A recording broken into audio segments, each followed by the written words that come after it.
Aujourd'hui, nous allons parler de valoriser nos maris parce que nos maris en ont également besoin. Vous savez, nos hommes sont des alphas. Nos hommes ont été éduqués pour ne pas pleurer, pour ne pas montrer toute la frustration qu'ils ont, pour ne pas montrer le manque qu'ils peuvent vivre, pour ne pas montrer qu'ils sont en difficulté. Peu des hommes sont capables de pouvoir dire que bon, là en ce moment j'ai un tel problème parce qu'il estime que c'est lui qui doit résoudre les problèmes de sa femme et de ses enfants. Donc il n'a pas envie d'en parler parce que c'est comme si il se diminuait en fait. Donc ils ont été éduqués à pouvoir garder tout dans leur corps, dans leur cœur. Mais une femme, lorsque tu es dans ton ménage, tu dois être capable de détecter que ton partenaire a un souci ou encore d'anticiper parce que nous savons que aller au travail parfois ils se font gronder ou bien peut-être qu'ils n'ont pas réussi à faire quelque chose et c'était compliqué pour eux. Donc ce sont des situations qui peuvent arriver. Mais quand tu es une femme qui désire vraiment le bonheur dans ton ménage, qui désire voir le sourire habiter sur tous les habitants de ta maison, eh bien, tu dois commencer par anticiper. Et l'une des anticipations que nous devons faire chaque jour, c'est de valoriser nos maris. Alors, bienvenue sur cette chaîne, la chaîne qui vous donne des astuces et des conseils pour pouvoir vivre le bonheur dans votre ménage, même si celui-ci est un ménage à difficulté. Sur cette chaîne, je t'apprends je te donne des conseils et des astuces pour pouvoir vivre le bonheur, pour pouvoir éviter les problèmes qui peuvent venir s'inviter dans ton ménage. En fait, tu peux détecter que là, il y a une situation que si tu te mets à parler de ça, ça va être une situation conflictuelle. Et pour le moment, tu n'as pas besoin de ça pour pouvoir vivre dans ton ménage. Tu as besoin de la paix, tu as besoin de sourire, tu as besoin de voir des bonnes choses. Donc, tu évites ce problème. Cependant, il y a des problèmes qu'on ne parvient pas à éviter, mais qui sont quand même là, qui arrivent, qui viennent et s'installent dans nos ménages. Et ces problèmes parfois nous poussent à pouvoir s'enfuir. Quand je parle de s'enfuir, c'est quitter la relation, c'est dire que bon, c'est pas possible, et ben je peux plus tenir là-dedans. Mais non, sache que le Seigneur a une place, le Seigneur seul est capable de pouvoir résoudre ce problème que tu as. Parce qu'il n'y a pas de problème que le Seigneur ne peut pas résoudre. Tout ce que tu vis, si tu fixes ton regard vers le Seigneur, il sera le seul et capable de venir résoudre ton problème. Parce qu'il connaît comment ce problème est arrivé. Il savait que ce problème, il n'est pas surpris de voir ce problème parce qu'il nous connaît convenablement, il nous connaît tellement qu'il n'est pas surpris de voir que tu as une difficulté. Donc, il savait que tu devais avoir une difficulté et il savait comment tu devais agir. Mais donc, c'est à toi d'aller vers lui pour pouvoir lui dire que me voici, j'ai un problème et j'ai besoin que tu puisses m'aider à résoudre cette situation. Et le Seigneur va t'aider. À partir du moment où tu vas t'élever pour fixer ton regard vers le Seigneur, ce sera déjà pour toi, comment dire ça, tu auras fait le grand pas vers la fin de ce problème parce que tu auras déposé ta situation vers le Seigneur. Tu ne vas plus porter cette charge. Ce qui fait que le problème perdure dans nos ménages, c'est parce qu'on veut porter cela, on veut résoudre cela de nos propres forces. En tenant nos forces, nous avons notre orgueil. Nous sommes des personnes qui avons été élevés d'une certaine façon. Donc, l'orgueil que nous avons ou encore le fait que on ne veut pas se rabaisser fait qu'on aura du mal à résoudre. Mais si tu vas faire le Seigneur, eh bien, il va te décharger de tout ce que tu as. Ton moi, de cette chose que tu ne veux pas détruire, tu ne veux pas lâcher, il va te détruire cela, il va te montrer que bon, tu es orgueilleuse et que c'est à cause de ce petit problème que tu veux faire telle chose. Donc, il va t'amener à pouvoir résoudre ton problème.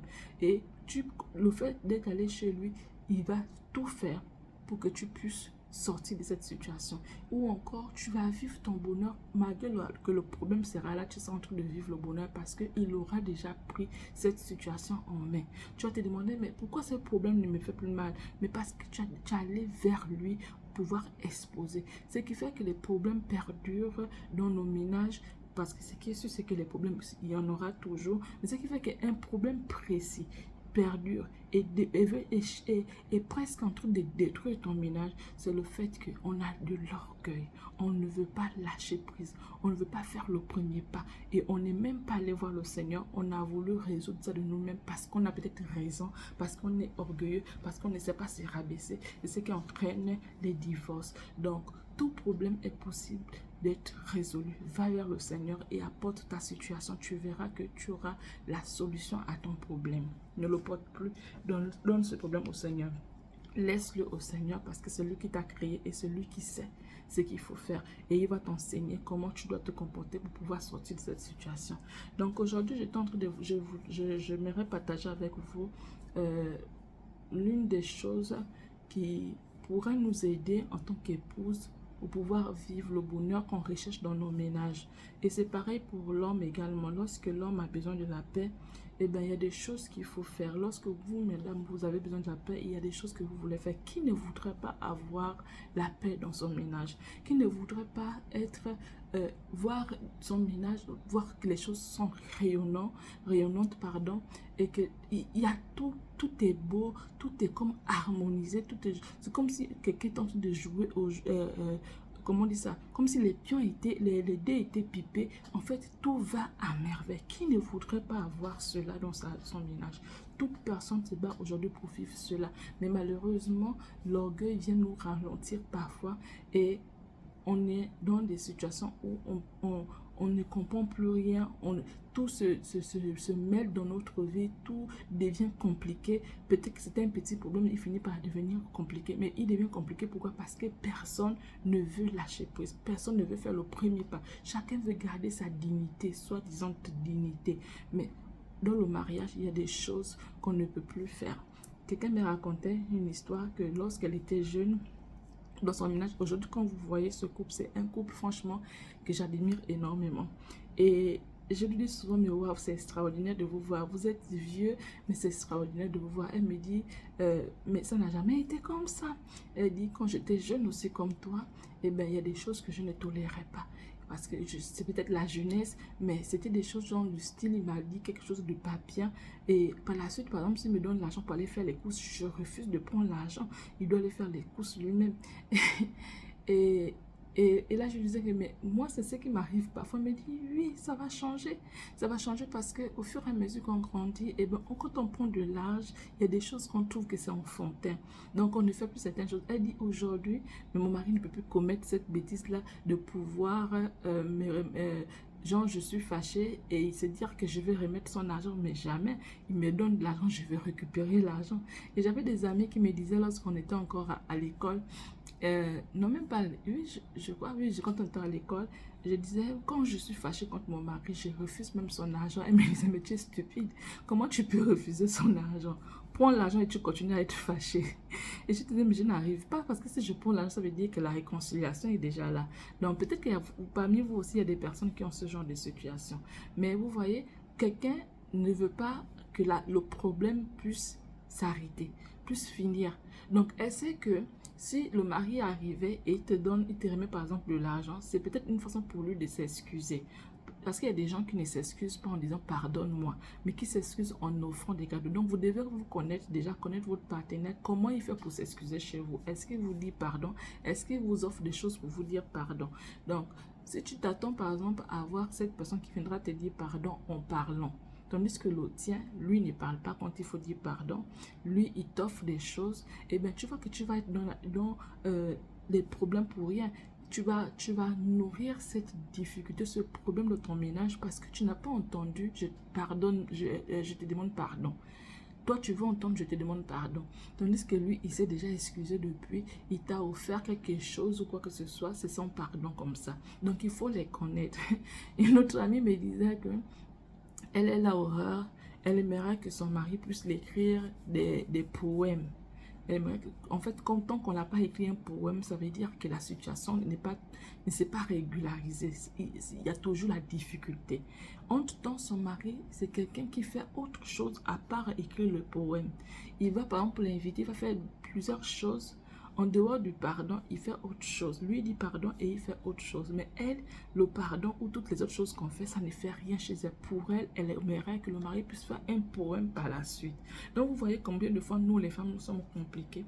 Et donc, tu seras là en train de te morfondre, en train de te dire, non, tu vas garder cette colère contre ton partenaire parce que tu ne veux pas, il n'a pas dit ce que toi tu voulais entendre. En temps, lui s'est déjà excusé et le Seigneur sait qu'il s'est déjà excusé.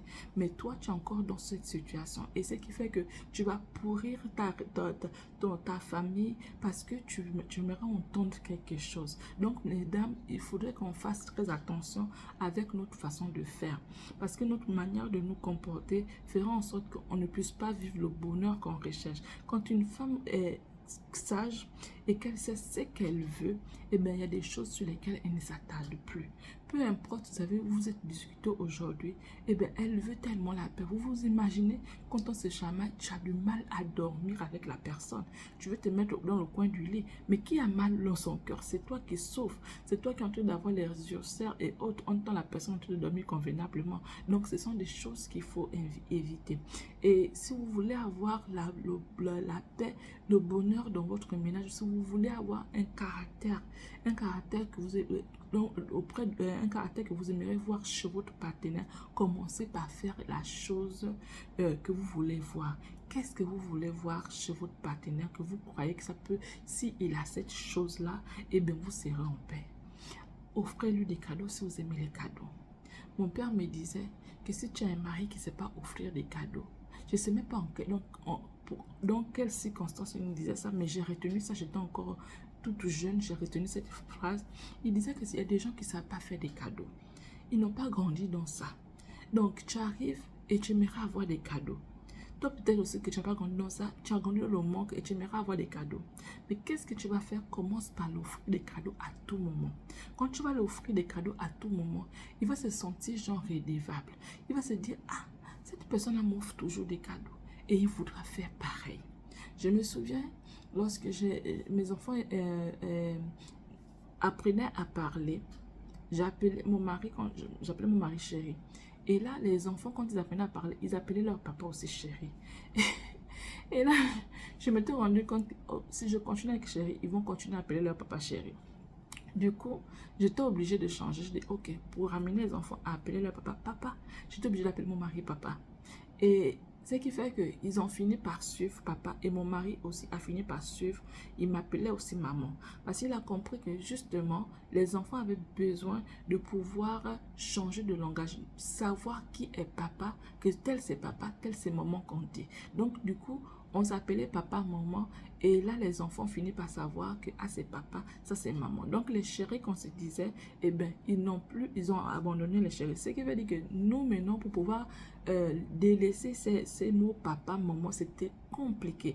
C'était compliqué, il fallait encore les apprendre pour pouvoir apprendre autre chose. Dieu merci, aujourd'hui, on ne s'appelle plus comme ça, mais on est obligé de le faire pour que les enfants puissent changer. Donc, vous voyez, il a fallu que je puisse faire une chose, que mon mari puisse faire également la chose. Donc, si vous commencez par valoriser vos maris parce qu'ils en ont besoin, eh bien, le bien se retombera sur vous. Pourquoi? Parce qu'il va se sentir vraiment bien. Il va se sentir homme. Il va se sentir, vous voyez, leur ego là, ça va encore bien pousser les ailes. Il sera tellement bien qu'il va vous faire du bien.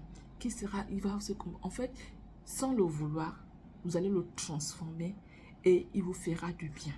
Donc, toi, tu es une femme sage, tu veux voir le bien, tu aimerais ressentir certaines choses, peut-être en parole, ou en acte, ou en attitude. Commence par faire cela auprès de ton mari. Valorise-le. S'il ne fait pas des choses convenablement, ça c'était ma difficulté. Je n'arrivais pas à laisser mon mari faire certaines choses parce que c'était pas fait comme je voulais. Je ne sais pas si d'autres personnes ont ce problème. Et quand il faisait pas ce que je voulais, j'étais obligée de refaire et autres jusqu'à ce qu'il ne faisait plus. Mais aujourd'hui, je sens tout d'apprendre à le laisser faire des choses. Même si ce n'est pas comme je veux. Et après, je l'encourage. Je lui dis, waouh, tu as bien fait aujourd'hui. Tu peux encore mieux faire. Mais quand je dis tu peux encore mieux faire, c'est parce que ce n'est pas fait comme je veux. Donc, je lui dis, tu peux encore mieux faire. Et ça l'encourage. Ça l'encourage, comparé à ce que je faisais avant. Il y a des moments où je disais que tu n'as pas bien fait. C'était vraiment un manque de sagesse. Ou encore, je partais refaire la chose et il voyait que je refaisais la chose qu'il avait déjà faite. Et du coup, il ne faisait plus rien. Donc, et qui a payé le gros tribut dans tout ça? C'est moi. Parce que j'étais obligée de faire toutes ces choses. J'étais obligée de faire ça moi-même. En temps, j'ai besoin d'aide. Mais comme je sais que l'aide ne sera pas faite comme je veux faire ça toute seule. Mais je me fatiguais en même temps. Et du coup, à une certaine heure, j'ai du mal à répondre présente parce que le corps est tellement fatigué. Là, tu m'entends déjà chasser les enfants. Non, allez aussi chez votre papa. Allez-y chez votre papa et tout, parce que je vais me reposer. Mais pourquoi? Parce que je voulais toujours tout faire moi-même. Donc aujourd'hui, j'apprends à laisser, à déléguer, à dire que vas-y, il fait aussi. Et même quand c'est pas bien fait, vraiment, je me pince le cœur pour ne pas réagir. Je laisse ce qu'il a fait pour qu'il se sente aussi valorisé. Et je passe mon temps à lui dire, ça peut, tu vas y arriver, tu vas y arriver. Ce qui fait qu'aujourd'hui, il fait des choses. Donc, là où il s'était rendu, là où il ne faisait plus rien, il est obligé de faire parce que je compris que c'est pour mon bien. Quand il sera cette personne-là qui fait des choses, eh bien, j'aurai du repos en fait. J'aurai du repos, je pourrais être en vacances pour certaines choses. Je pourrais ne pas faire certaines choses. Mais ce que je faisais avant ne l'encourageait pas à pouvoir m'aider. Au contraire, ça l'encourageait à être dans son coin. Donc, en chacun d'entre nous, il y a le bon côté et le mauvais côté. Il y a l'homme roi et l'homme fou. Donc, si vous voulez réveiller l'homme fou dans votre partenaire, comportez-vous comme des fous et vous verrez que ce qui sortira en lui, ce serait un homme agressif, un homme qui ne vous respecte pas, un homme qui ne veut pas vous aider, un homme qui est là et il n'y aura pas la paix, ni l'amour, ni la joie dans votre maison. Ce serait la dictature. Et quand il arrive, tout le monde fuit. Vous n'allez pas vous sentir bien. Donc, c'est pas pour vous, ça ne vous valorise pas, ça ne vous fait pas du bien. Mais si vous voulez ressortir en votre mari le côté roi, le côté homme amoureux, le côté homme présent, homme qui tient compte de vous, vous allez devoir vous faire petite et montrer qu'il est grand. Montrer que vous ne pouvez pas faire sans lui. Les hommes aiment ça. Il va se dire, ok, il est roi, il est chef. Et il va se comporter comme un roi. Il va faire en sorte, il va faire des choses. Il va commencer par changer dans sa vie. Changer en voulant vous aider. Et vous serez heureuse. Vous serez heureuse de savoir que, eh bien, vous voyez ce que vous voulez avoir. Vous n'avez plus à crier, mais tu n'as pas fait telle chose. Tu ne m'as pas offert ceci. Tu n'as pas dit ceci. Parce que vous avez travaillé. En fait, c'est comme un enfant. Moi, mes enfants, quand ils ne parviennent pas à faire des choses, quand j'écris sur eux, ils deviennent bêtes, ils ne comprennent plus, ils ne veulent plus faire. C'est comme si ils ne font plus rien. Et tu peux expliquer, il ne va plus rien faire. D'ailleurs, il devient, je ne sais pas comment on dit ça encore, en fait, il ne bouge plus. C'est comme si tu avais, je ne sais pas ce que tu as fait, mais il ne bouge plus. Je ne sais pas là où il se trouve. Et j'étais obligée d'apprendre autre chose. Je me suis dit, si je continue comme ça, eh bien, ce que je veux voir sur mes enfants, je ne les verrai pas. Si je veux voir un certain comportement, une certaine attitude sur mes enfants, il faudrait que je commence par valoriser mes enfants dans ce sens. Ils font des blagues qui ne font même pas rire. Et me voici, je suis en train de rire. Et je ris tellement fort, parfois je m'enroule au sol. Et ils sont heureux. En même temps, ça ne m'a pas fait rire du tout. Mais je suis obligée de faire ça pour que ils soient... En fait, pour susciter quelque chose en eux, en fait. Pour susciter quelque chose en eux. Et ce qui fait que aujourd'hui, les barrières que j'avais peut-être érigées sans pourtant le vouloir, sont en train de tomber. Et c'est pareil avec votre mari. Il fait des blagues et vous ne riez pas. Vous n'allez plus avoir le sourire dans votre maison parce qu'il ne va plus rire. Il ne va plus vous faire rire. Et il ne dira plus les choses pour faire rire. Donc parfois même il dit quelque chose, c'est même pas rigolo. Rit d'une façon, rigole sincèrement. En fait, la femme doit être stratège. C'est toi qui veux voir quelque chose dans ton ménage. Donc c'est à toi de créer ces choses. Tu veux voir un certain comportement chez toi, c'est à toi de créer ces choses. Tu commences et la personne va suivre. Tu commences et la personne va suivre. Tu sais que quand on fait du bien à une femme, nous, on a la capacité de multiplier ce qu'on vient en nous et par la suite, on déverse à nos partenaires. Mais à supposer que ton partenaire n'est pas celui-là qui sait déverser des choses de toi pour faire ressortir la meilleure personne que tu es. Mais toi, tu n'as pas envie de vivre dans un ménage là où c'est compliqué. Dans un ménage là où on ne rigole pas. Donc, c'est pas parce que ton mari ne fait pas des choses que toi, tu ne vas pas faire. Tu es obligé de faire pour que lui, il puisse désapprendre ce qu'il a appris et changer pour être l'homme que toi, tu... C'est comme si tu créais cette personne, en fait. C'est comme si tu créais cette personne. Donc, tu sais que si tu te comportes d'une façon désagréable, tu es en train de créer cette personne-là à être révoltante envers toi. Est-ce que ça va te faire du bien? Mais si tu veux le bien, valorise. Et les hommes en ont besoin. On pense que ils n'ont pas besoin de ça parce que ce sont des hommes alpha, parce que ce sont des personnes qui ont été éduquées dans le sens où vous ne devez pas montrer vos émotions. Je vous assure, si vous commencez par valoriser, il s'est habillé, waouh, tu es beau mon chéri, tu es très bien habillé, vous allez voir il va s'efforcer à être beau tous les jours. Il va vous remettre l'argent. Tu peux m'acheter des choses encore, tu peux faire ceci. Parce que il sait que toi, tu aimes comme il s'habille. Mais comme tu aimes quand il s'habille et tu lui dis toujours qu'il est beau, il est content, il est fier. Ça fait quelque chose en lui. Donc, son côté homme encore, vous voyez, donc il va te remettre l'argent. Tu peux encore m'acheter des choses. Et ça fait que ça va briser la glace qu'il y a entre vous. Ça va briser tous les problèmes que vous pouviez avoir. Lorsqu'il fait des blagues bêtes, rigole comme s'il avait fait une blague vraiment exceptionnelle. Et au fur et à mesure, il sera obligé de s'améliorer parce que le fait de te voir rigoler, il sera heureux de savoir qu'il réussit à te faire du bien. Donc du coup, il va se déculper, faire encore en sorte que tu puisses toujours rigoler. Mais ça va faire du bien à qui? C'est à toi. Tu as créé la situation, tu as créé la chose, tu as fait que la personne qui n'était pas comme ceci devient comme cela. Une femme pasteur expliquait, je ne la connaissais pas, je suis tombée sur elle comme par hasard sur les réseaux sociaux. Elle dansait avec son mari, la louange, et ils ont mis ça sur les réseaux sociaux. Et là, elle explique que quand elle a connu son mari était un gars charismatique. C'est le genre qui ne rigolait pas. En fait, elle ne s'imaginait pas qu'un jour pouvait arriver où elle est en train de danser comme ça avec son mari. Et elle filme, elle met ça sur les réseaux sociaux. Elle dit que c'était pas comme ça.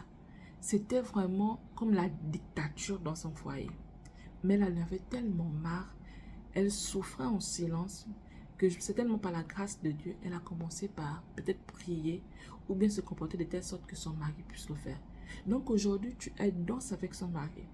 Elle dit que quand je pense à comment c'était au début. Donc nous les femmes, nous avons la capacité de créer l'homme qui est à nos côtés. Nous avons, quand je parle de créer, ça ne veut pas dire qu'on va devenir Dieu. Non, je veux dire les comportements qu'on aimerait avoir. On aimerait voir sur nos partenaires. On peut les créer. On doit être stratège. On doit être smart. On doit faire des choses de telle sorte que ce côté puisse ressortir sur nos partenaires. Et ça c'est la femme qui doit le faire. Et tu dois le faire tout en connaissant ton partenaire. Il ne faut pas aller très vite. Il ne faut pas sauter des étapes. Il faut aller tout doucement, tout doucement. Parce que ton objectif, c'est de changer l'atmosphère de ta maison. Ton objectif, c'est de changer ce qu'il y a dans ta maison. Ton objectif, c'est de voir une maison joyeuse. Et une maison joyeuse fera de toi une femme exceptionnelle. Tu seras comme quelqu'un, comme un robot. En fait, quand on est heureuse là, même la fatigue, tu ne vois plus. Il y a des choses que tu ne vois plus chez toi parce que, je ne sais pas comment il faut expliquer ça. Parce que l'atmosphère qu'il y a chez toi, c'est tellement gai, c'est tellement quelque chose de beau que ta personne, en fait, tu es bien, en fait, tu es bien. Tu es bien. Donc, c'est à toi de créer cela. Peu importe la situation en ce moment qu'il y a chez vous. Nous tous, nous aimons être valorisés. Nous aimons entendre les paroles valorisantes. Tout le monde aime ça. Il n'y a pas que les femmes, les hommes aussi. Ils aiment ça. Quand il ne réussit pas, dis-lui que tu peux mieux faire. Waouh, tu as réussi. Un autre exemple me vient, mais si je dois donner beaucoup d'exemples, je vais arrêter là. Dis-lui, tu peux mieux faire. Tu peux mieux faire. Même quand c'est pas bien, waouh, c'est bien. Waouh, c'est bien. Il y a une vidéo qui passe dans, je crois que c'est sur Facebook que j'ai vu ça. Un homme, ils disent que un homme qui ne veut pas les problèmes dans son foyer, donc la femme a chuté le ballon. Quand la manière de l'homme a chuté le ballon, on dirait un bébé de je sais pas, 200. Donc le monsieur n'a pas attrapé la balle et ils disent non, c'est un homme qui ne veut pas les problèmes dans son foyer. Donc c'est à nous de créer certaines situations pour pouvoir voir l'atmosphère de nos maisons changer, pour pouvoir vivre la vie que l'on désire, pour pouvoir vivre le bonheur. Et ça prend vraiment, comment on dit ça? Il faut carrément s'abandonner au Seigneur. Il faut laisser son ego. Il faut laisser son orgueil. Il faut carrément désapprendre et apprendre à nouveau. Parce que l'école, le mariage, pardon, c'est une école. Le mariage, c'est vraiment une école. On arrive chacun avec ses défauts, avec ses manquements, avec son impolitesse, avec son irresponsabilité. On vient avec toutes les choses, mais on construit ce qui est meilleur dans le ménage. Tu arrives, tu viens avec des choses, pour toi tu te dis que c'est bien, mais l'homme qui est ton chef va te dire ça c'est pas bien. Tu es obligé de t'arrimer à ce qu'il veut parce que tu veux le bonheur. Et ça dépend de ce qu'il te demande de faire. Si ça ne cadre pas avec les valeurs du Seigneur, c'est à toi de pouvoir prier de telle sorte que ce qu'il te demande de faire, qu'il puisse oublier cela ou bien revenir sur les meilleurs sentiments. C'est à toi de le faire. Nous les femmes, nous sommes donné carrément la capacité de faire beaucoup de choses. On a la capacité de faire beaucoup de choses. Mais on s'ignore, on ne sait pas ce qu'on a comme force. On ne sait pas. Parce qu'on nous a dit on est le sexe faible, qu'on pense qu'on est vraiment faible. On n'est pas faible. Quand je pense par exemple aux choses que je fais ici, comment je fais pour aller déposer les enfants, ramener les enfants, faire tout ce que je sens de faire. Moi, je me demande, mais attends, est-ce que vraiment la femme, c'est un sexe faible? Parce que ce que je fais, je me demande, mais comment j'arrive à faire toutes ces choses-là? Et le soir, parfois, j'ai tout juste besoin de dormir. Je veux tout juste me reposer parce que je sais que le jour qui suit, eh bien, on va encore refaire la même chose. Mais Dieu est tellement bon dans sa bonté. Il a dit, il renouvelle nos forces. Il renouvelle nos forces. Donc, quand tu as le Seigneur avec toi, tu te réveilles le matin. Tout ce que tu as pu faire hier, tu te disais, qu'est-ce que je vais me réveiller le matin? Mais tu finis par te réveiller et refaire encore la même routine, parfois même encore pire ou moins, mais tu fais la même chose et tu te dis, est-ce que je vais pouvoir me réveiller le matin? Chaque jour, Dieu renouvelle nos forces. Chaque jour, il dit bien dans sa parole, celui qui manque de forces me demande. Chaque jour, il renouvelle nos forces. La parole de Dieu dit que les bontés du Seigneur ne sont pas épuisées. Elles ne sont pas épuisées, elles se renouvellent chaque matin. Donc, chaque matin, le Seigneur déverse sa bénédiction sur toi. Il déverse sa bonté sur toi. Chaque jour, il déverse. Mais qui prend cette bonté qu'il déverse? C'est celui-là qui a conscience, c'est celui-là qui a conscience de ce que le Seigneur déverse cela. Parce que si tu n'as pas conscience de ce que le Seigneur déverse cela chaque jour, et bien tu vas vivre dans le manque, tu vas vivre dans la crainte, tu vas vivre dans la colère, tu seras toujours aigri, tu seras toujours en colère. Je me rappelle des moments où mon mari s'est réveillé, à peine réveillé, il est déjà fâché. Je lui dis, mais tu t'es battu avec qui? On vient de se réveiller, tu es déjà fâché. Mais aujourd'hui, il ne fait plus ça. Donc, au fur et à mesure, il y a des choses qui changent. Parce que le Seigneur renouvelle nos forces. Je vous assure, tout ce que je fais par jour, et à une certaine heure, je me sens vraiment fatiguée. J'ai envie de me reposer. Mais impossible de me reposer parce que les enfants sont toujours là. Maman, maman, maman. Aujourd'hui, à l'heure que je fais mes vidéos, je suis obligée de faire des vidéos à des heures vraiment tardives où ils sont en train de dormir. Et il n'y a pas de maman qui arrive parce que tout le monde dort. Et après, je vais aller dormir. En temps, j'ai travaillé toute la journée. Et je pensais même que j'allais même dormir à 18 heures. Mais impossible de dormir à 18 heures. Tu dois encore faire des vidéos. Tu dois encore lire la parole de Dieu. Tu dois prier parce que tu ne peux pas aller dormir sans que tu n'aies prié. Tu as prié avec les enfants, mais tu as un temps de prière pour toi-même. Parce que tu es une femme. Parce que tu dois être là à prier pour que les choses se passent convenablement dans ton ménage, tu dois mettre ton mari dans la prière, mettre tes enfants, mettre ce que tu vas mettre toutes choses dans les mains du Seigneur, parce que le monde aujourd'hui est devenu vraiment bizarre. Si tu ne le fais pas, eh bien, tu vas être surprise de ce que le diable va faire dans ta vie, de comment il va travailler dans ta vie, parce que tu seras distraite. Le Seigneur a dit, veillez, parce que le diable rôde. Il rôde tout autour de nous. Il n'a pas l'intention de nous laisser la paix. Il n'a pas l'intention de nous garder tranquilles. Il n'a pas l'intention de nous voir vivre la vie. Il veut qu'on dise, le mariage, c'est pas bien. Il veut qu'on dise, la vie là, c'est pas bien. Il veut qu'on dise tout ce qui n'est pas bien. Qu'on puisse sortir ça de nos bouches. C'est ce qu'il veut. Voilà pourquoi il nous tire de gauche à droite. Il nous fait travailler. Il fait tout pour qu'on puisse se sentir vraiment affaibli. Mais quand tu as conscience de ce que le Seigneur dit qu'il renouvelle nos forces, quand tu as conscience de ce que le Seigneur dit que ces bontés ne sont pas épuisées, ça, il renouvelle ça chaque matin, eh bien, peu importe ce que tu as vécu, peu importe ce que tu vis, tu te réveilles le matin, tu as ta dose de force encore sur toi. La dose qu'il t'a donnée hier, il te donne ça encore aujourd'hui. La dose de bonté qu'il t'a donnée hier, il te donne ça encore aujourd'hui. Tu vas dormir, il va encore te donner. Il déverse, il déverse. Tu te réveilles, tu dis, mais waouh, moi qui pensais que je n'allais pas me réveiller aujourd'hui. Moi qui pensais que j'allais faire la grâce matinée, tellement j'étais fatiguée. Aujourd'hui, depuis que les vacances ont commencé, chaque jour, nous sommes au parc. Seul le jour, les jours où il pleut. Seuls les jours où il pleut. Et je lui dis, Seigneur, vraiment, je te rends toute la gloire. De savoir que tu renouvelles autant de force en moi.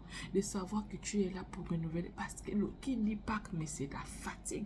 Déjà, le parc où nous partons est tellement loin. Les enfants refusaient d'aller dans les parcs qui sont tout autour de la maison. Ils disent que c'est pas très intéressant. Donc, il faut aller tellement loin parce qu'ils ont trouvé dans ce parc les jeux qu'ils aiment. Il y a plus de jeux et ce sont les jeux qu'ils aiment. Donc, du coup, il faut d'abord faire une longue marche pour aller là-bas.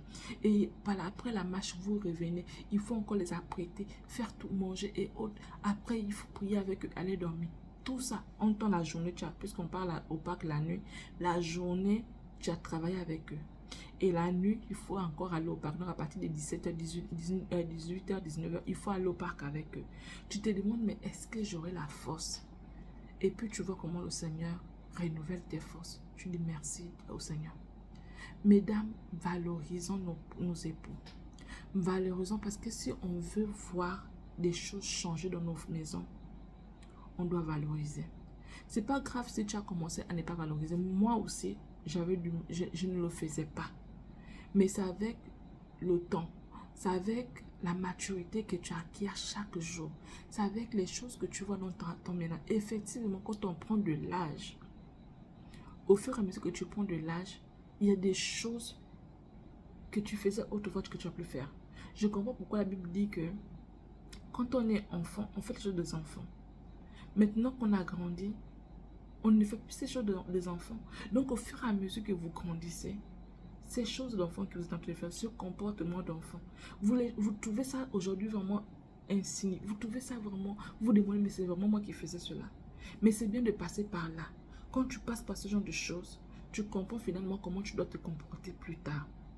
Parce on peut au moins savoir ton point A et ton point Z. Il y a eu un cheminement. Il y a eu des choses qui ont changé. On te regarde, on dit que c'est les trop enfants. Oui, tu es enfant. Il y a je ne sais pas comment il faut dire, il y a encore ce côté enfant en toi. Mais au fur et à mesure que tu avances, tu dois être capable d'évoluer. Tu dois être capable de faire fi à certains problèmes de ton ménage. Tu dois être capable de pouvoir dominer sur certaines situations de ton ménage. C'est plus tous les problèmes que tu dois te rabaisser, crier, parler, faire de ça un problème de ton ménage. C'est plus tous les problèmes. Il y a des problèmes, même quand ça arrive comme ça, tu rigoles. En temps, c'est des problèmes avant, quand tu avais ça, tu avais une semaine, tu ne t'entends pas avec ton mari. Tu avais un mois, tu ne t'entends pas. Bon, un mois, c'est quand même exagéré. Mais tu avais des moments comme ça où tu ne t'entendais pas. Mais si tu continues, après un certain temps, après un certain âge, tu as toujours ce genre de comportement en toi. Mais ça veut dire que tu ne grandis pas. Ça veut dire que tu ne grandis pas. Tu ne peux pas. Le problème que tu avais à ta première année de mariage, tu es à ta deuxième année de mariage, à ta cinquième année de mariage, c'est toujours un problème chez toi. Non, tu ne peux pas. Bon, à deuxième année de mariage, on peut quand même encore comprendre. Vous apprenez toujours à pouvoir changer. Mais à ta cinquième année de mariage, ça ne peut plus être un problème chez toi. Si toi, pour un tel problème, tu t'énervais, mais tout le temps que tu ne peux plus t'énerver pour ce problème, tu dois être capable de détecter quand ce problème arrive dans ton foyer. Tu dois être capable de dire que cette situation-là, c'est ce qu'on vivait autrefois. Et quand je parlais comme ceci, eh bien, on s'est retrouvé dans telle situation. Maintenant, aujourd'hui, je vais faire le contraire de cette chose. Je vais faire le contraire de cette chose. Et quand tu fais le contraire de la chose, même ton époux, il est étonné de voir que ça ne t'a rien fait. Peut-être que c'était la chose qu'il faisait pour pouvoir faire en sorte que vous puissiez vous discuter. Mais ça ne te fait plus rien. Il cherche un autre moyen. Mais toi, tu as grandi en sagesse, en maturité. Tu as tellement grandi que ce genre de situation-là, tu n'es plus dedans. Quand tu regardes ça, tu dis, mais c'est moi qui parlais par rapport à ça. C'est moi qui agissais comme ça par rapport à ça. Mais j'étais vraiment enfant. Ce qui fait qu'aujourd'hui, je peux dire que oui, j'étais vraiment enfant. Parce qu'avant, je pensais que j'étais rentrée avec j'étais mature. Quand je suis rentrée dans mon ménage, je pensais que j'étais mature. Mais quand je vois aujourd'hui les comportements que j'avais, les choses pour lesquelles je me chamaillais avec mon mari, j'ai dit, mais donc j'étais enfant quand je suis rentrée dans mon ménage. Moi qui croyais à cette époque-là que j'étais déjà mature, que j'étais prête pour le mariage, mais je n'étais pas prête. Mais aujourd'hui, il y a des choses qui changent. Et au fur et à mesure, le Seigneur, dans sa bonté, il continue à changer, il continue à enseigner, il continue à parler, il continue à te dire, voilà comment tu dois te comporter. Voilà pourquoi je dis, mesdames, vous êtes capables de changer le cours des choses si vous vous accrochez au Seigneur. Excusez-moi de parler tout le temps de lui, hein, mais j'ai vécu tellement de choses, que si cet homme-là, si je n'avais pas mis ma confiance en lui, aujourd'hui je ne serais plus dans mon ménage. Si je n'avais pas mis ma confiance en lui, je ne serais jamais maman.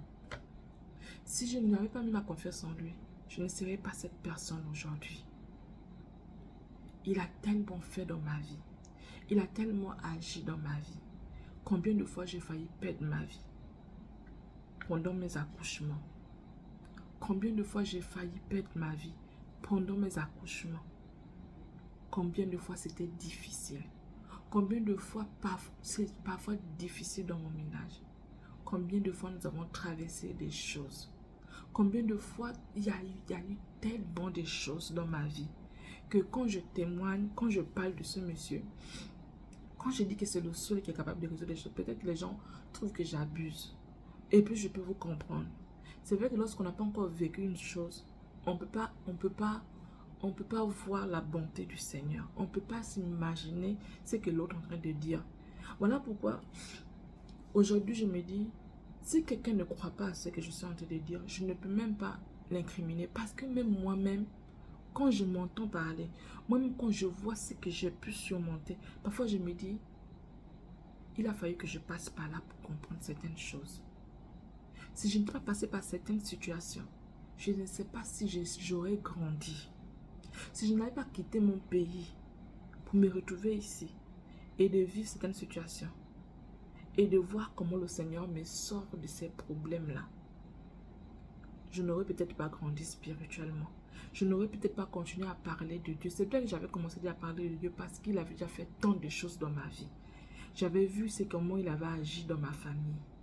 Et j'ai vu comment il agit personnellement avec moi. Donc en dehors de ma famille, il a commencé par les membres de ma famille. J'ai vu.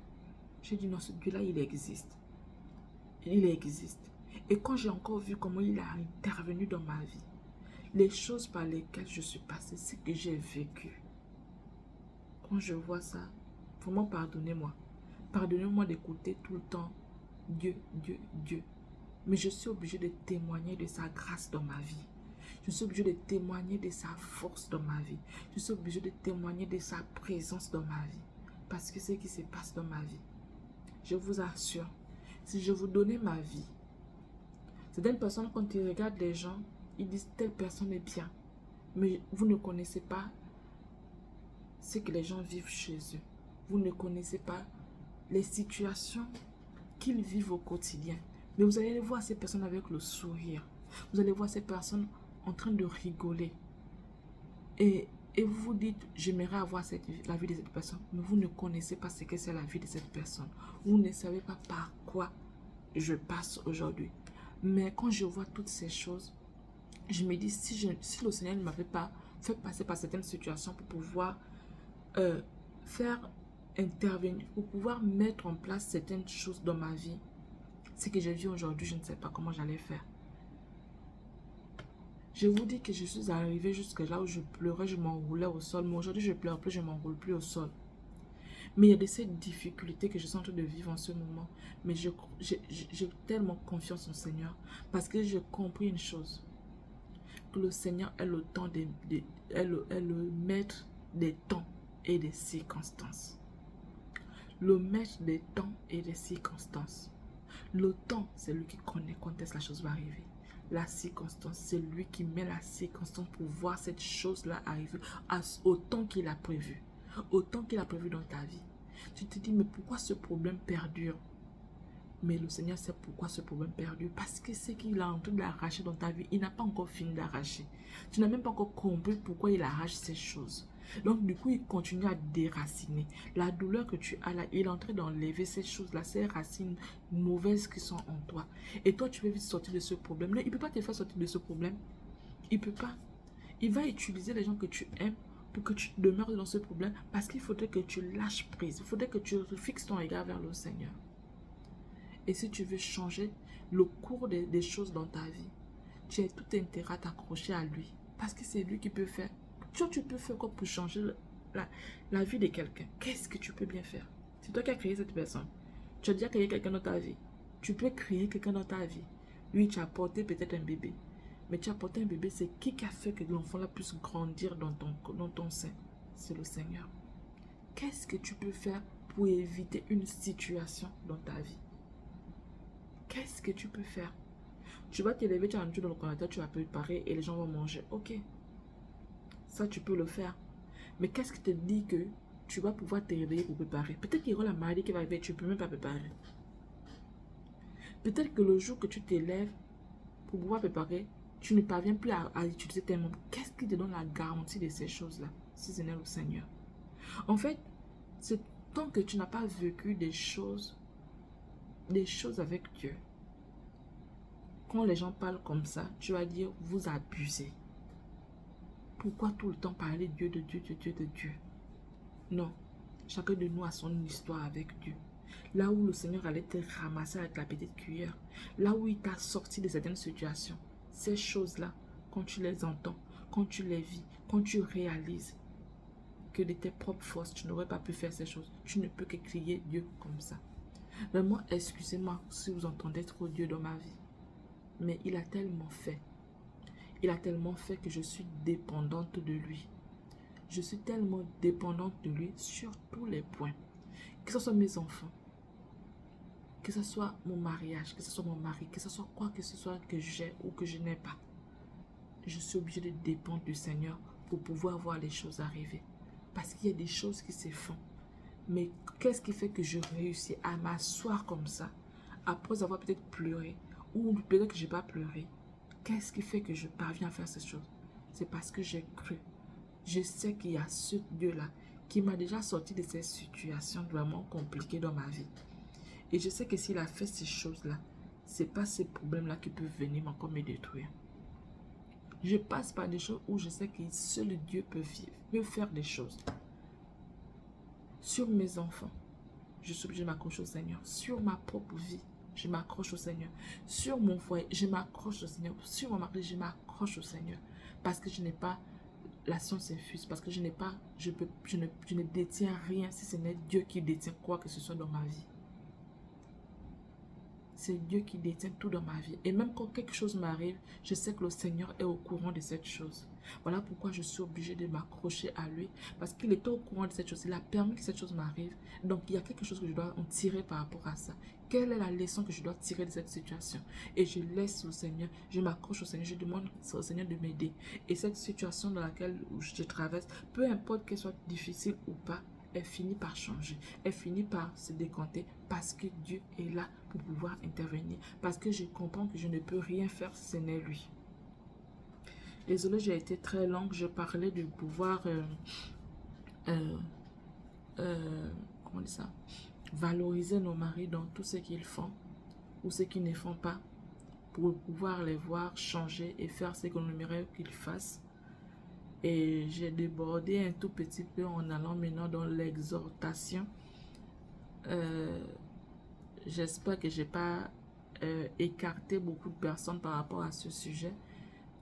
Certainement, le Seigneur voulait que j'en parle. Et j'ai fini d'en parler, j'ai fini de dire, celui qui sera béni, gloire sera rendue à Dieu. Celui qui n'est pas béni, gloire sera rendue aussi à Dieu. Que le Seigneur ouvre les yeux de toutes les personnes qui n'ont pas encore compris qu'il existe et qu'il est le seul rémunérateur, qu'il ouvre les yeux de ces personnes. Moi aussi, j'étais dans le doute autrefois. Je doutais tellement lorsque les gens parlaient de la grâce du Seigneur dans leur vie. Je doutais aussi. Je me disais, est-ce que c'est possible ce qu'ils disent? Ça, c'est pas... Et là, il faut dire que j'aimais trop raisonner. Je raisonnais beaucoup. Et quand le Seigneur a commencé à faire des bonnes choses dans ma famille, chez mes frères, soeurs, cousins, neveux et autres, quand le Seigneur a commencé à faire des choses chez lui, c'est à partir de là que les choses ont commencé à changer un tout petit peu dans ma façon de réagir, de me comporter. J'ai commencé à me dire, mais si telle chose arrive, c'est que forcément il y a un Dieu qui a créé. Et puis après, moi-même, je suis passée par des situations où j'ai vu sa main vraiment agir. Donc ça avait commencé par les miens. Je doutais tellement. Et j'ai vu la main de Dieu dans la vie de mes cousins et cousines. Et puis par la suite, dans ma propre vie. Donc chez mes soeurs, chez mes frères et sur moi-même. C'est quand ça arrivait sur moi-même. C'est vrai que quand ça arrivait chez mes cousines, quand je voyais l'intervention de Dieu chez mes cousines, ça avait commencé à changer ma façon de penser, de réagir. Et j'étais moins... comment on dit ça? Vous voyez, quand quelqu'un doute de tout là, je doutais moins. Je doutais moins parce que je me disais, c'est pour vrai que c'est vrai ce que ces personnes-là sont en train de faire. Parce que je voyais, j'étais témoin de ces choses. J'étais témoin de ces choses. Et il y a une chose qui m'a vraiment bouleversée. C'est ce jour-là que je me suis dit que ce Dieu existe. Et je vais continuer à prier. Parce que je partais à l'église, tout simplement, je suivais les gens, je suivais mes frères et sœurs. Mais il y a une chose qui avait bouleversé ma personne. Et c'est à partir de là que j'ai dit non, il existe en réalité. Et je commençais par cheminer, à suivre le Seigneur. Mais c'était difficile de pouvoir vraiment être parce qu'il y avait toujours la raison qui était là. La raison venait toujours. Quand je voyais des gens agir d'une façon, je raisonnais. Je me disais, est-ce que c'est vrai? Est-ce que c'est vrai ce que ces personnes-là sont en train de dire? Et puis par la suite, j'ai compris que ça pouvait être vrai. Donc je commençais par m'intéresser petit à petit. Mais c'était difficile. Il y avait toujours ce côté-là. Dieu merci que le Seigneur a ôté les choses que j'aimais, sans même que je ne lui dise de me ôter cela. Je ne l'avais même pas demandé. Par exemple, la musique, j'aimais tellement la musique mondaine. Je ne lui ai même pas dit de ôter cela dans ma vie. Mais je ne sais même pas quand est-ce qu'il a ôté cela dans ma vie. Les cassettes que j'avais, toutes les choses que j'avais, que j'écoutais, il a tout. Je ne sais pas comment j'ai fait pour perdre toutes ces choses-là. Mais c'est plus tard que je me suis dit, oh, mais j'avais des cassettes, j'avais des CD. Où est-ce que c'est parti? Je ne sais pas comment j'ai fait pour pouvoir... en tout cas, moi, ma difficulté, c'était ça. J'aimais tellement la musique mondaine que je me disais, est-ce que je vais m'en sortir? Comment je vais faire pour ne plus écouter R. Kelly? Comment est-ce que je vais faire pour ne plus écouter, je ne sais plus qui avant qui, Usher, hein, c'était ça, Usher. Usher, on dit Usher ou Usher, je ne sais même plus. Comment je vais faire pour ne plus l'écouter? Donc, je ne m'imaginais pas que je pouvais, franchement, c'était, je me rappelle dans l'église là où j'étais, surtout l'église là où on disait, par exemple, on t'a vu écouter la musique mondaine, ou bien on t'a vu porter, par exemple, comme j'ai porté là, c'était un problème, porter le pantalon, c'était un problème, et c'était ça mes difficultés. Je disais, mais comment est-ce que... Mais Dieu lui-même, il le met des temps et des circonstances. Donc, il connaissait le temps opportun où ces choses-là devaient disparaître dans ma vie. Et il attendait la circonstance pour pouvoir faire vivre cette chose. Donc, je n'ai même pas su. Je n'ai même pas su à quel moment il a enlevé la musique mondaine de ma tête. Je n'ai même pas su. C'est bien plus tard, quand je suis arrivée ici, que j'ai réalisé que j'avais abandonné la musique mondaine depuis longtemps. J'ai dit, mais où est-ce que je commençais à me poser la question, mais les cassettes, ça allait où même? Les CD que j'avais là, j'ai mis ça où? Je ne sais même pas où c'est parti. Donc, si je ne sais pas si ça a disparu comme ça, je ne sais pas. J'avais plein de CD avec moi.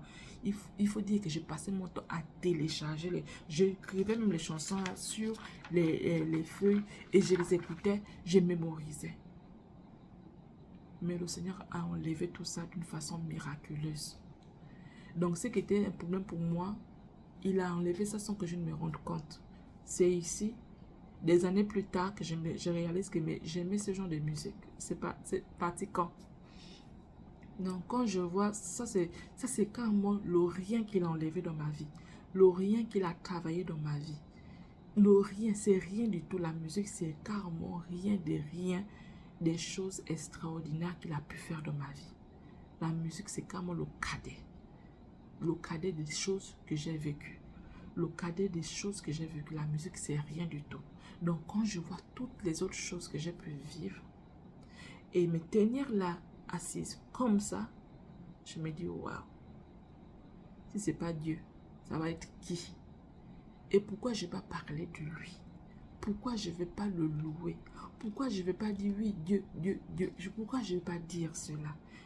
Pardon si ça agace certaines personnes, mais il a tellement fait dans ma vie que je ne peux pas être ingrate.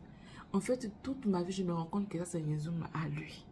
Je me rends compte que tout ça se résume à lui. Parce que quand j'essaie de voir tel problème dans ma vie, je me rends compte que c'est lui qui a réglé ça.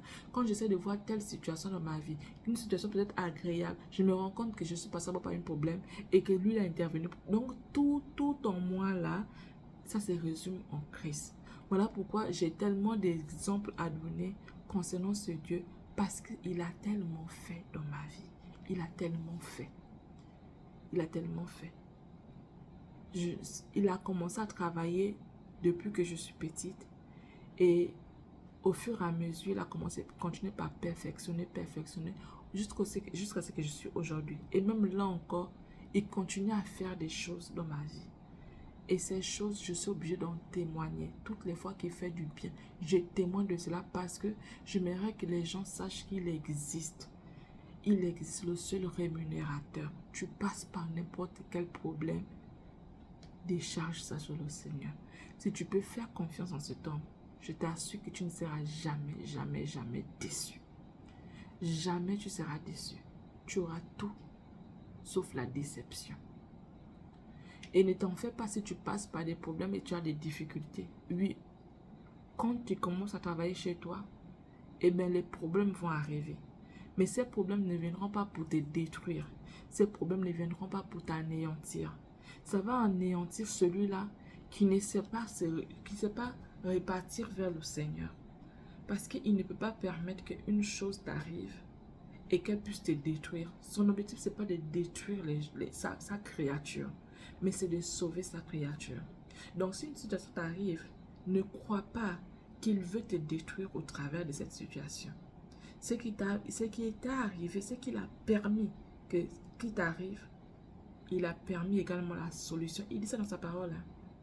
Il permet une chose, qu'un problème t'arrive, mais il permet aussi la solution, le moyen de t'en sortir. Donc tu as le moyen de t'en sortir. Ne te dis pas cette situation va me tuer. Tu as le moyen de t'en sortir. Ça tue ceux-là qui ne sont pas allés vers le Seigneur. Ça tue ceux-là qui ne savent pas qu'il faut aller se décharger sur le Seigneur. Mais ceux qui savent que devant telle une situation, ils doivent aller vers Dieu. Et que quand ils vont vers Dieu, c'est vrai même si tu ne vois pas la solution maintenant de ton problème, mais tu es déchargé. Tu es déchargé, tu ne vois pas la solution. Bien qu'il dit que quand vous priez, vous croyez que vous l'avez reçu. Mais parfois, tu vois encore que la maladie est encore là. Tu as prié pour la maladie est toujours là. Mais ne t'appuie pas sur la maladie que tu vois. Appuie-toi sur ce qu'il a dit. Il a dit que dès que tu as prié, crois que tu as reçu. Donc, peu importe la douleur que tu as encore, peu importe le problème que tu vois, peu importe la difficulté qui est encore dans ton ménage, parce que tu as prié, crois que tu as reçu la chose. Mais si tu vois encore, tu crois par contre au problème que tu es en train de voir, tandis que tu sais que tu as prié, sache que tu es en train d'annuler ta prière. Et ce problème sur lequel tu as toujours les yeux fixés pendant que tu as déjà prié, ce problème va perdurer. Mais si tu relâches ce problème et tu crois, comme il a dit, que tu as la solution, le problème est réglé, tu verras la solution arriver. peu importe le temps que ça va prendre, tu verras la solution. Le simple fait pour toi de croire en cette chose fait que tu es libéré, déchargé de cette situation. Ça ne veut pas dire que tu n'auras plus mal, hein. Tu auras mal, mais tu te souviens-toi qu'il t'a déchargé. Souviens-toi qu'il a déjà parlé. Souviens-toi de ce qu'il a dit. Quand tu te souviens de ce qu'il a dit, ça veut dire que tu es tombé, mais tu t'es relevé. Ceux qui tombent et restent là se font piétiner par leurs problèmes, se font piétiner par la situation qui les tracasse en ce moment. Ce qui fait qu'ils n'arrivent pas à s'élever. Ils ne peuvent même pas s'élever. Mais toi qui s'es levé, toi qui t'es relevé de là où tu t'es tombé, tu as fait confiance au Seigneur. Tu dis, oh, tu te souviens, tu te rappelles. Oh, non, j'avais déjà prié au Seigneur par rapport à ce problème. Et il m'a déjà dit que quand je prie, je crois que la chose va arriver.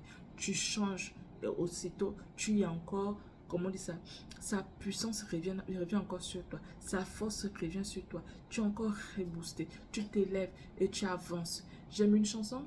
Je sais plutôt qui a chanté ça. La chanson, le titre c'est Vainqueur. J'ai vu la vidéo et j'ai aimé. Dans la vidéo, on voit quelqu'un qui tombe par rapport à certaines situations, mais qui se relève. Peut-être avec peine. La personne se révèle avec peine, mais elle sait que le Seigneur a déjà relâché. Donc elle se relève avec peine et elle avance. Une autre flèche arrive, elle tombe, mais elle se relève toujours. Relève-toi, relève-toi. Et comment tu vas pour te relever? En pensant, en croyant que ce que tu as demandé, tu l'as déjà reçu. Le Seigneur a dit, crois que tu l'as déjà reçu et tu vas recevoir cette chose.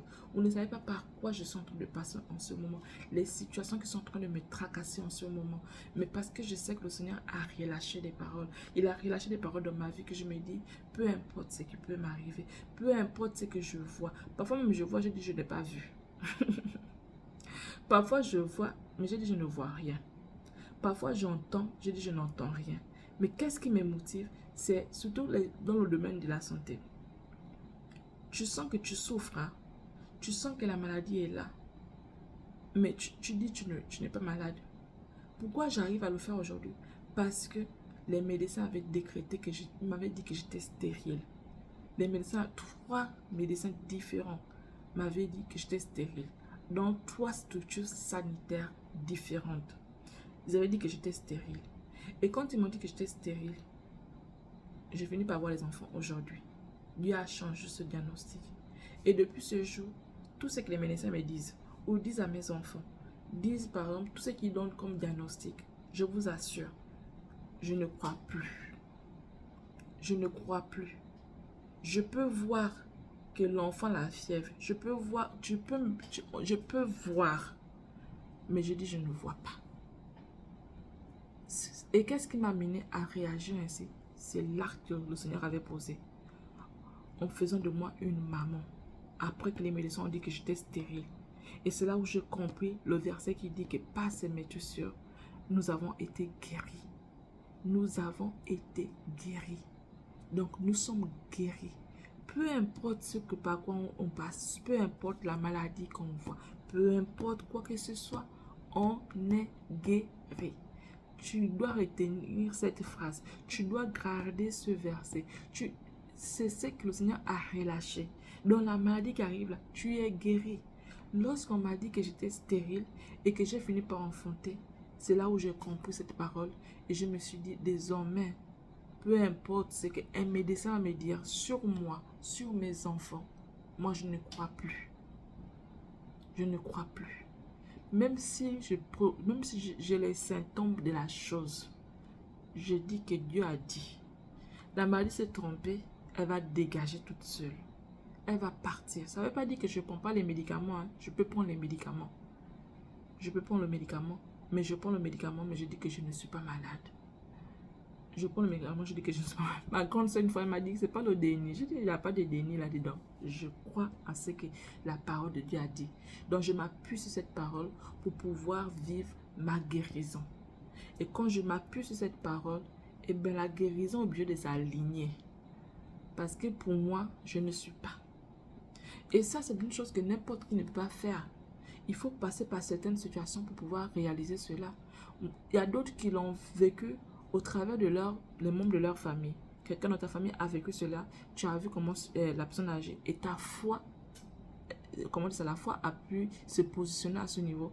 Et tu peux aujourd'hui dire aussi quand la maladie que tu n'es pas malade. Parce que tu as vu tes parents passer par là. Mais il y a d'autres qui passent eux-mêmes par la situation. Et ce fut mon cas. Je suis moi-même passée par ces problèmes. Et j'ai vu comment le Seigneur a intervenu. Ça a fortifié ma foi. De telle sorte qu'aujourd'hui, je n'accepte plus ça. J'ai vu par quoi mes enfants sont passés. Et j'ai vu la main de Dieu intervenir. Ça a fortifié ma foi. Ce qui fait que les problèmes, aujourd'hui, le Seigneur est en train de résoudre. Peut-être un petit, quand je disais que le Seigneur a résolu le fait que j'aimais la musique mondaine. Et que je disais que c'était le cadet de mes soucis. Le petit de mes problèmes. Le plus petit de mes problèmes. Quand je dis ça, c'est parce que au fur et à mesure que le Seigneur avance, au fur et à mesure que j'avance avec le Seigneur, il y a d'autres choses qu'il intervient de façon surnaturelle. Donc, il a fallu que je puisse croire d'abord à la petite chose, qu'au fur et à mesure, je sens de croire aux grandes choses. Donc, les grandes choses qui sont en train d'arriver, les grands problèmes qui arrivent par la suite, parce que j'ai cru aux petites choses, aux petites victoires dans ma vie, que j'arrive à croire aux grandes victoires. Donc, ce n'est pas une chose qui est facile. Il faut d'abord que tu passes par exemple, quand je suis en train de parler aujourd'hui en témoignant de ma vie, toi, si tu saisis cela, tu peux te dire, ok, s'il a fait ça pour cette dame, c'est qu'il peut aussi faire ça pour moi. Ta foi peut aussi grandir à ce niveau. Donc, il faut passer par une situation, ou bien il faut voir les gens passer par une situation. Et toi, ta foi c'est fortifié au travers du problème de l'autre ou au travers de ton propre problème. Moi, la foi a commencé au travers de mes cousins et cousines. J'ai vu ce que le Seigneur a fait dans leur vie. Et c'est là où j'ai commencé par croire petit à petit. C'est là où ma foi a commencé à se positionner. Mais après, moi-même, quand j'ai vécu des choses, j'ai commencé par apprendre aussi par mes propres guérisons ou encore les propres choses que le Seigneur a déplacées dans ma vie.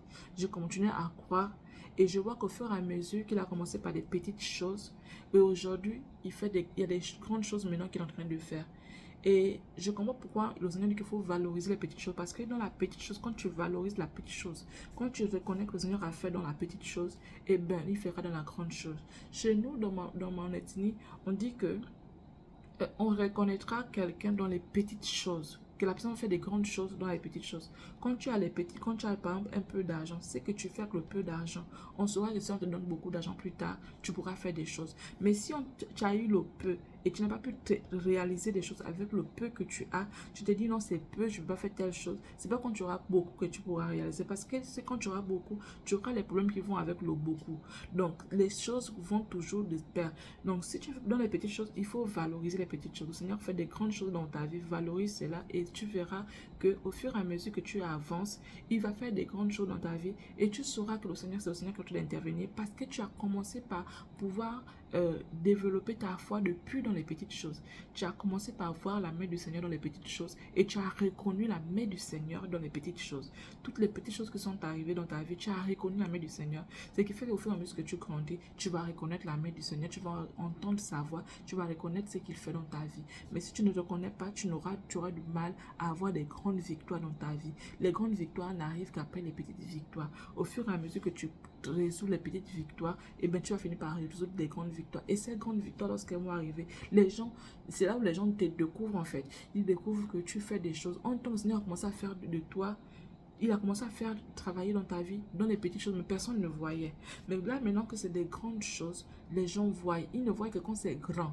Quand c'est grand, entre le Seigneur fait depuis que tu es petit, depuis que tu es peut-être petite et autres, il a commencé à travailler, mais on n'a pas vu. Et vous voyez, les gens ils vont dire, mais cette personne, elle sort d'où? Cette personne dit quoi? Mais non, c'est parce que maintenant, le Seigneur fait des grandes choses et que les gens sont en train de voir qu'ils sont obligés de croire. Et le Seigneur dit qu'on doit témoigner de ce qu'on fait pour pouvoir encourager la foi de certaines personnes. Donc, quand quelqu'un témoigne de ce que Dieu a fait dans sa vie, si toi tu as l'Esprit du Seigneur ou si tu es disposé, seulement à cause du témoignage de l'autre, toi, ta vie peut aussi changer. Tu peux aussi recevoir ta guérison. Tu peux aussi recevoir ta guérison. Ça dépend de la foi que tu as vis-à-vis de ce que l'autre est en train de vivre ou ce que l'autre est en train de dire, comment le Seigneur agit dans sa vie. Toi, tu saisis cette parole, tu dis que Seigneur, moi aussi j'aimerais vivre cette chose. Mais il faut faire attention parce qu'aujourd'hui, il y a des gens qui disent des choses, mais ce n'est pas du tout vrai. Donc là encore, il faut demander au Seigneur le discernement pour pouvoir détecter comment dire ça, les témoignages de certaines personnes. Donc, gloire soit rendue à Dieu pour comment dire ça, la tournure que ce sujet a pu prendre. Je suis un peu surprise. Bon, pas totalement surprise parce que je sais que Dieu fait ses choses comme il veut. Je suis venue aujourd'hui, c'était pour parler de valoriser nos maris. Et bien, le sujet allait autrement. C'était le cas aussi, je crois, hier ou avant-hier. Je ne m'attendais pas à m'éterniser sur les réseaux sociaux, mais ben, je suis allée là où il fallait partir. Donc, vouloir se rendre à Dieu, si ça peut parler à quelqu'un aujourd'hui, ça peut faire du bien à quelqu'un, si ça peut booster la foi d'une personne, si ça peut amener quelqu'un à se rendre quelque part, gloire soit rendue à Dieu.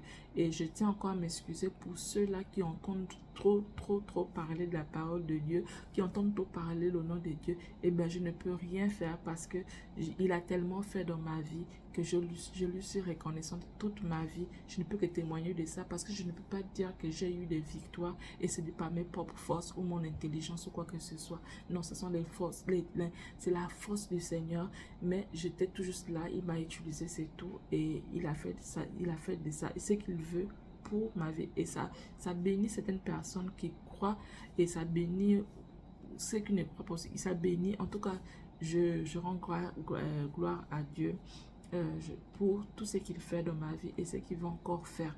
J'ai confiance en lui, j'ai confiance aux choses qu'il va encore faire dans ma vie. Je suis disposée à recevoir parce que j'ai besoin de son intervention en ce moment dans ma vie et je suis prête à recevoir cela. Donc, si vous aimez ce genre de vidéos, commentez, likez, partagez.